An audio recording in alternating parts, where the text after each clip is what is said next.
اعوذ باللہ من الشیطان الرجیم، بسم اللہ الرحمن الرحیم۔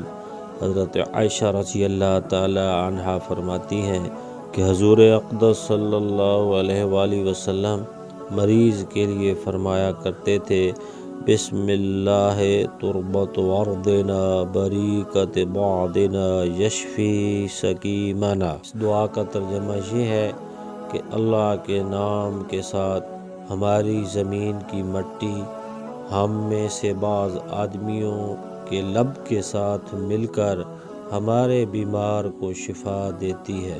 مسلم شریف کی حدیث میں ہے کہ جب کوئی آدمی بیمار ہوتا یا اس کے کوئی زخم وغیرہ ہوتا تو حضور صلی اللہ علیہ وآلہ وسلم ایسا کرتے۔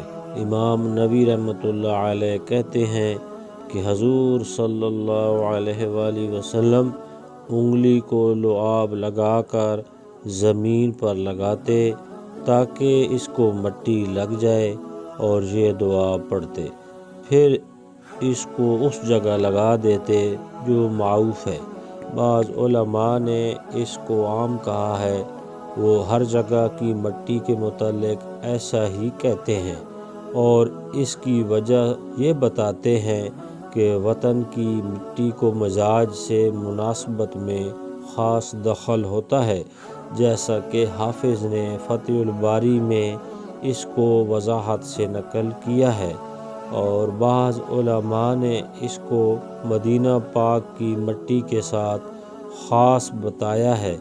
علامہ قسطلانی رحمۃ اللہ علیہ نے مواہب لدنیہ میں مدینہ پاک کی خصوصیت میں لکھا ہے کہ اس کا غبار جذام اور برس کے لیے خصوصیت سے شفا ہے۔ علامہ زرقانی رحمۃ اللہ علیہ کہتے ہیں کہ یہ نہ کوئی طبعی چیز ہے نہ عقلی چیز ہے، لیکن منکر کو نفع نہیں کرتی۔ علامہ زرقانی رحمۃ اللہ علیہ نے بعض لوگوں کے حالات بھی لکھے ہیں جن کو برس کی بیماری تھی اور مدینہ پاک کی مٹی ملنے سے وہ اچھے ہو گئے۔ علامہ قسطلانی کہتے ہیں بلکہ ہر مرض کے لیے شفا ہے۔ علامہ زرقانی رحمۃ اللہ علیہ نے لکھا ہے کہ حضور اقدس صلی اللہ علیہ وآلہ وسلم ایک مرتبہ قبیلہ بنو حارث کے پاس گئے، وہ لوگ بیمار تھے۔ حضور صلی اللہ علیہ وآلہ وسلم نے فرمایا کیا حال ہے؟ کہنے لگے حضور ہم لوگ بخار میں مبتلا ہیں۔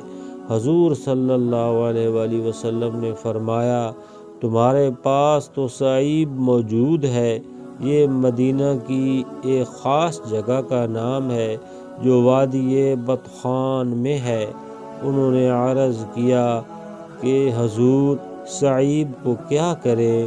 حضور صلی اللہ علیہ وآلہ وسلم نے فرمایا اس کی مٹی لے کر پانی میں ڈال کر اس پر یہ پڑھ کر لعاب ڈالو، بسم اللہ تراب ارضنا بریک بعدنا شفاء لمریضنا باذن ربنا۔ ان حضرات نے اس کا استعمال کیا، اللہ کے فضل سے بخار جاتا رہا۔ اس قصہ کے نقل کرنے والے ایک راوی کہتے ہیں کہ لوگوں کے اس جگہ سے مٹی اٹھانے کی وجہ سے وہاں گڑھا بھی پڑ گیا۔ بہت سے لوگوں نے اس کا تجربہ کیا۔ علامہ سمہودی رحمۃ اللہ علیہ کہتے ہیں کہ یہ جگہ اب تک بھی موجود ہے، لوگ اس کی مٹی بیماروں کے واسطے لاتے ہیں۔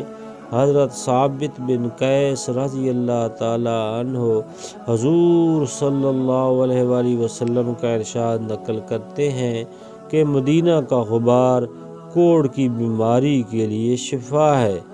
یہاں تک مدینہ طیبہ کی مٹی اس دعا کے ساتھ طاعون کی گلٹی تک کے لیے بھی نافع ہوتی ہے، اور وفاء الوفا میں حضور اقدس صلی اللہ علیہ وآلہ وسلم کا پاک ارشاد نقل کیا ہے کہ اس ذات کی قسم جس کے قبضہ میں میری جان ہے، اس کی مٹی میں ہر بیماری کا علاج ہے۔ جزاک اللہ۔